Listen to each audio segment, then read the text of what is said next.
아침을 시작하는 슬기로운 방법. 오늘 내게 이로운 뉴스. 노영희의 출발 새 아침 슬기로운 인터뷰. 네, 문재인 대통령과 김정은 북한 국무위원장이 처음 판문점에서 만나 핵 없는 한반도라는 공동 목표를 확인한 지가 벌써 오늘로써 2년이 됩니다. 2018년 4월 27일에 만났던 그 상황이었는데 그 이후로 사실 특별히 달라진 게 없어서 사실은 사람들이 좀 답답해하고 있었죠. 그리고 남북관계가 하노이 북미정상회담 결렬 이후 돌파구를 찾지 못했고 오히려 지금은 김정은 위원장의 건강 이상설만 시끄럽게 얘기가 되고 있는 겁니다. 판문점 선언 2주년 남북관계에 어떤 변화가 있었는지 또 어떤 결과가 앞으로 있을지 한번 보겠습니다. 북한 문제 전문가이십니다. 미래 한국당의 백승주 의원 연결해서 얘기 나눠보겠습니다. 의원님 안녕하세요. 예, 안녕하세요. 백승주입니다. 네, 우리 백 의원님은 제가 참 좋아하는 의원님이기도 하지만 그 당을 옮기신 거죠? 예, 당을 일시적으로 조금 미래 한국당 네. 이정정당 이렇게 말씀합니다만 미래 한국당 원내 교섭단체가 있는 미래 한국당으로 잠시 당적을 옮겼습니다. 그러면 다시 이제 돌아가시는 겁니까? 한국당이 예, 통합당하고 합당이 되면 합당해서? 자연히 곧 합당 절차가 진행될 것이고 그에 따라서 미래통합당에 같이 일할 겁니다. 그러면은 교섭단체 구성을 별도로 하기 위해서 일단은 합당하지 않고 다른 당과의 뭔가 좀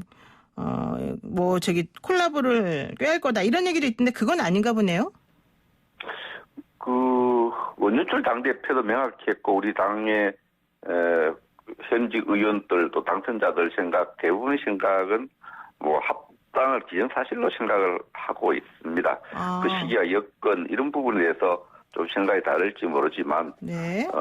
그 합당을 해서 보수 세력의 힘을 좀 극대화시키는데 시기적으로 어느 시기가 좋을지 절차가 어떻게 할지 이런 부분에 대한 것은 생각이 좀 다를 수 있지만 합당해서 같이 해야 된다는 부분에 대해서는 전혀 논란의 여지가 없습니다. 그렇군요. 정치공학적으로 따져보면 공수처에 대해서 또 교섭단체가 힘을 발휘할 수 있기 때문에 그런 거를 위해서라도 좀 바깥에 좀 있을 거다 이런 얘기 있었는데 그게 아니다라는 말씀이군요.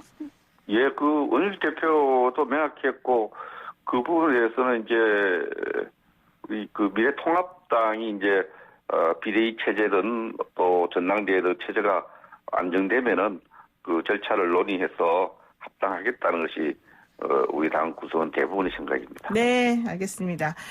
미래통합당과 미래한국당 얘기는 여기까지 일단 정리를 하고요. 그 다음에 나중에 또 이제 제가 이슈가 있을 때 다시 질문을 드리는 걸로 하고요. 오늘은 이제 북한 문제에 관련해서 좀 여쭤보려고 저희가 특히 좀 모셨습니다.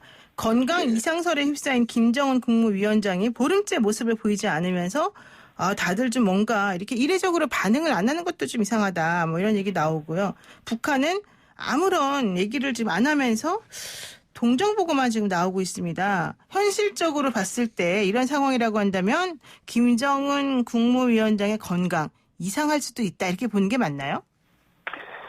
우리 국민들은 이렇게 생각하고 있는 것 같아요. 그 수많은 북한 정보기관들이 있고 통일부도 있고 국정원도 있고 한데 보름 이상 안 보이는 김정은의 여러 가지 상황에 대해서 정부가 시원하게 답을 내놓지 않은 데 대해서 답답해하는 것 같아요. 네. 그래서 CNN이라든지 일본 잡지라든지 또 중국이라든지 미국 국무성 반응을 갖고 판단을 하는데 이건 정부가 국민에 대한 예의가 아니다. 정부가 아는 대로 시원하게 좀 밝힐 필요가 있다고 생각을 하는데 문재인 특보죠. 또 책임은 좀 덜합니다. 정부 당국이라 보기에는. 네. 원산이 확실하게 건강하게 살아있다. 활동하고 있다. 이렇게 밝혔습니다만 제가 판단할 때는 이제 두 가지를 봐야 되는데 이전에도 그 20일씩 40일 10일씩 안 보인 적이 있어요. 김정은이. 네네.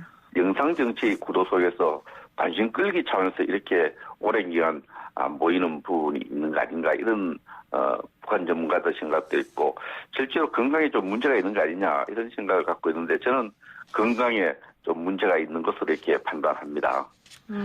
건강이 어느 정도로 중요하냐에 대한 논란은 있지만 북한의 반응이라든지 또 관련국의 여러 가지 판단 이런 부분에 봐서 건강에 어떤 이상이 있다 저는 그렇게 판단하고 있습니다. 그렇군요. 그런데 뭐 좀 전에 정부가 명확한 입장을 밝히지 않아서 답답하다고 하셨는데 정부는 초지일관 특이 동향 없다. 아직까지 아무 문제 없는 것 같다. 이런 얘기를 하지 않았습니까? 근데 우리가 앞에 비슷한 사건과 관련해서 봐야 되는데, 김정일 사망이 2011년 12월 17일에 있었어요. 네. 그 12월 19일 12시에 북한이 발표를 했는데 51시간 만에 북한이 오전 한 40분 만에 그 사망 이후 발표를 했는데, 당시에도 우리 정부는 특이 동향이 없다. 똑같은 워딩이에요, 통일부가. 아, 그때도 그랬나요? 특이한 동향이 없다. 네네. 이렇게 계속 밝혔고, 북한이 12시에 발표할 때까지도 전혀 몰랐던 것 같아요.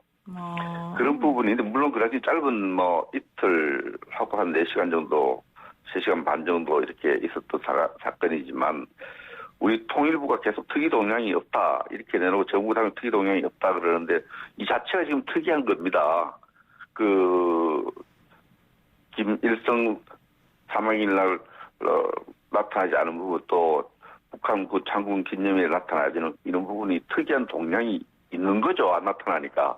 네. 나타날 장소에 나타나지 않게 특이 동향이 있는데, 정부 당국이 그 내용을 특이 동향이 없다고 할 때 특이 동향인데 그 내용을 모르겠다 해야 정직한 거죠. 모르고 있는 것 같습니다.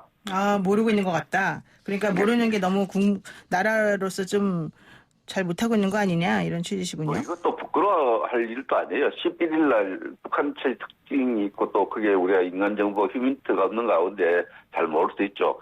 2011년도에도 북한이 그렇게 분주했어요. 김정일 사망 때도. 네. 그 이틀 지나고 4시간 동안 그렇게 분주했을 때도 그 발표할 때까지 전혀 우리 정부가 모르고 육자회담 관련 특별한 발표했을 것 같다 이렇게 해석한 정부 당국이 있었거든요. 네. 합참부장도 모르고 국방부장도 모르고 통일부도 모르고, 그 상황을 보면은 북한에 대한 정보 접근 좀 제한 때문에 잘 모르고 있는 것 같다 저는 그렇게 봅니다. 저도 정부도 일해봤지만. 그랬군요.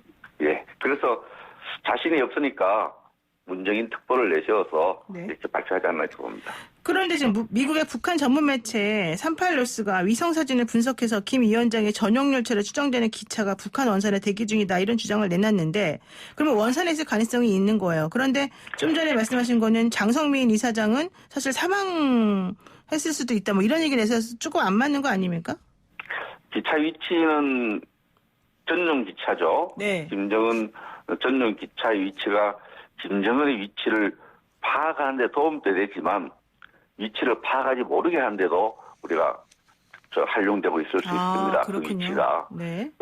전용 열차를 중심으로 거기에 김정은이 탔을까라는 전제를 계속 깔고 보기 때문에, 그 38노스라든지 우리 정보기관이 대체로 전용 열차 움직임을 보고 동선을 파악하고 있는데, 그걸 북한도 알고 있거든요. 네.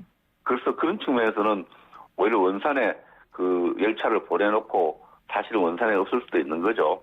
그런 부분에서 진실을 감추는데도 그 열차가 이용되고 있는 것을 간혹 봅니다. 네. 이전에도 북한을 우리 파악할 때, 김정은 동선을 파악할 때 전용 열차를 보는데 그 깜짝같이 속을 때가 많았어요.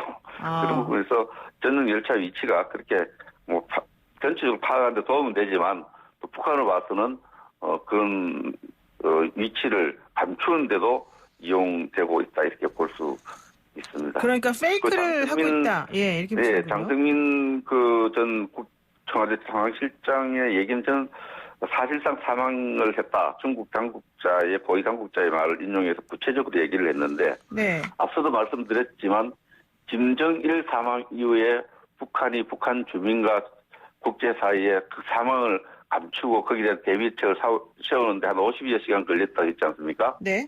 그러면 이렇게 오랜 기간 동안 그 지도자 사망을 인민들에게도 국민들에게 또 국제사회에 감출 수가 없습니다. 그런 측면에서 사실상 사망이라는 말 속에는 좀 여러 가지 또 다른 해석이 따르지만, 사망했다는 주장은 여러 가지 정황을 봤을 때 사실과 좀 다를 수 있다고 봅니다. 그럼 문정인 특보 얘기는 아무 문제 없다 이런 얘기였고, 지금 장성민 이사장 얘기는 사망했을 수도 있다 이런 얘기고, 우리 백센주 의원 얘기는 장성민 그 이사장 말이 맞는 것 같다 이렇게 지금 보신다는 거네요. 그렇지 않죠. 제가 말씀드린 것은 사망했다면 이렇게 오랜 기간 감출 수 없다는 거죠. 국민들에게, 인민들에게. 오히려. 그래서 네. 근데 건강에 이상이 있는데 그 건강에 이상의 정도, 네. 상황에 대한 판단 좀 곤란이 있는 것 같다 이렇게 봅니다. 좋습니다. 자, 그리고요. 문재인 대통령하고 아까 말씀드린 것처럼 김정은 국무위원장 사실 남북정상회담 맞은 지 2주년 지났는데 그 이후에 뭐 특별히 달라진 게 없다. 앞으로는 그럼 어떻게 될까요? 달라진 게 많죠. 맞아요? 북한은 계속해서 미사일 실험 많이 했고 네. 또 핵 능력을 강화해서 핵 네. 강대국이 되어가고 있고 우리는 그 약속 지키느라고 군사력에 대한 증강에 대해서 많은 정책의 수정이 가해지고 있죠. 그래서 네. 이 부분에 대해서 달라진 게 없다는 것은 잘못됐다 봅니다. 북한은 핵 강대국이 되어가고 있고 네. 우리는 그 약속 지키느라고 북한에 비해서 질적으로 군사적 군비 경쟁 또 군사적으로 상당히 또 한미 연합훈련도 줄였죠. 그래서 여기 군사 태세에 상당히 그 약속 지키려고 약화되어 가고 있다 이렇게 볼 수밖에 없습니다. 그러면 북한하고 우리가 뭐 남북철도 연결하겠다라고 얘기했는데 이것도 잘 안 될 것 같습니까? 철도가 지금 연결 안 되는 원인이 어디 있습니까? 철도가 연결되지 않는 또 그 안 되는 원인이 우리 정부의 의지가 없어서가 아니고 문재인 정부의 의지, 대통령의 의지가 없어서가 아니고 북한이 협조하지 않고 또 유엔 제재가 있기 때문에 네. 잘 안 되는 거 아닙니까? 네. 그렇지만 유엔 제재도 지금 전혀 완화가 되지 않았고 북한의 태도는 더 대한민국 정부를 무시하고 있죠. 그런 측면 때문에 안 되고 있는 거죠. 북한 입장에서는 지금 해법을 어떻게 보느냐면은 대한민국 정부하고 합의하고 잘 안 된다. 왜냐? 네. 미국과의 본질적 관계에서 유엔 제재 완화하지 않으면 아무것도 할 수 없다. 이렇게 판단할 때 미국에 매달리고 있습니다. 그런 측면에서 우리 정부는 좀 답답한데 그래도 뭐 그냥 손 놓고 있을 수 없고 임기는 자꾸 지나가고 하니까 의욕과 의지를 국민에게 보내는 그런 차원으로 봐야죠. 네. 이제 조금 마지막 질문 하나만 하겠습니다. 이게 사실은 좀 복잡할 수도 있고 정확하지 않을 수도 있지만 좀 궁금해하는 건데요. 미래통합당이 김종인 비대위원장 지금 체제로 간다는 거고 일부에서는 호평이 있다 이런 얘기도 하지만 또 일부에서는 아니다 이런 얘기 나옵니다. 특히 중진 의원들을 중심으로 이런 얘기 많이 나오는데 여기에 대해서 김종인 위원장이 지난 주말에 유승민, 안철수, 홍준표 전부 다 시효가 끝난 사람들이다. 이제 경제 전문가인 70년대생을 중심으로 대선 관련된 이런 걸 해야 된다. 이런 얘기를 했습니다. 물론 당연히 여기에 대해서 홍준표 의원, 당선자께서 상당히 발끈하셨습니다만은 우리 의원님께서 보시기에는 어떻습니까? 이런 논란의 원인 또 이런 논란이 어떻게 앞으로 전개될지. 예. 논란이 없는 게 이상하지 않습니까? 민주주의 정당에서 예. 김종인 비대위원장 체제에 찬성하는 사람도 있고 반대하는 사람도 있고 당연하고 시끄러워야 됩니다. 더 시끄러워야 됩니다. 더 시끄러워야 더 시끄러워야 되고 이런 시끄러운 과정이 하나의 검증의 과정이고 또 그 의견을 수렴하는 과정이 이렇게 보고요. 제가 볼 때는 개인으로서 김종인 비대위원장 후보가 지명받은 분이 특정 정치인들의 그 시효가 지났다 안 지났다 이렇게 얘기할 수 있지만은 공인으로서 비대위원장 지명받은 사람으로서 당내 누구에게도 대통령 후보 자격이 있다 없다 이렇게 말씀하는 것은 시기적으로나 내용적으로 적절하지 않습니다. 그 당원들의 선택 과정을 통해서 국민의 선택 과정을 통해서 시효는 결정되는 것이지 누가 배제하고 배제 안 하고 결정하는 문제는 아니거든요. 네. 물론 개인 의사를 발표하는 것은 자유롭지만 그러나 당의 사실상 대표가 되는 거 아닙니까? 그런 네. 입장에서 특정 정치인의 시효를 공개적으로 언급하는 것은 적절하지 않다 이렇게 봅니다. 네. 또 당이 좀 더 시끄러워야 됩니다. 이 비대위 체제 수립하는 과정 그 이후에도 당은 시끄럽게 토론도 하고 경론도 하고 이렇게 해야 당의 어떤 민주정당으로 모습이 아닌가 생각을 합니다. 네, 그렇군요. 그러니까는 개인의 의견이라고 지금 할 수도 없고 사실은 그 위치가 있기 때문에 그렇지만 좀 적절하지 않았던 것 같다 이렇게 보시는군요. 그 미국의 저명한 정치평론가 레스터리라는 사람이 있었어요. 네. 80년도 지나서 상임 시대는 갔다 이렇게 언급을 했는데 그 뒤에 상임이 화려하게 부활한 적이 있습니다. 네네. 그래서 정치평론가들 평론을 마음대로 하지만 또 현실이기 때문에 당 대표가 된 분이 어떤 분은 된다, 어떤 분은 안 된다 이렇게 하는 적절한 지금 비대위원장 김재인이긴 하지만 네. 그런 말씀에 대해서는 솔직히 그 당사자들한테 그렇게 공격을 받고 있지 않습니까? 네네네. 그런 개인 의견과 또 당대표 의견을 봤을 때 좀 신중했어야 되겠다. 네, 알겠습니다. 오늘 말씀 여기까지 듣겠습니다. 고맙습니다. 예, 감사합니다. 네, 지금까지 미래한국당의 백승주 의원이었습니다.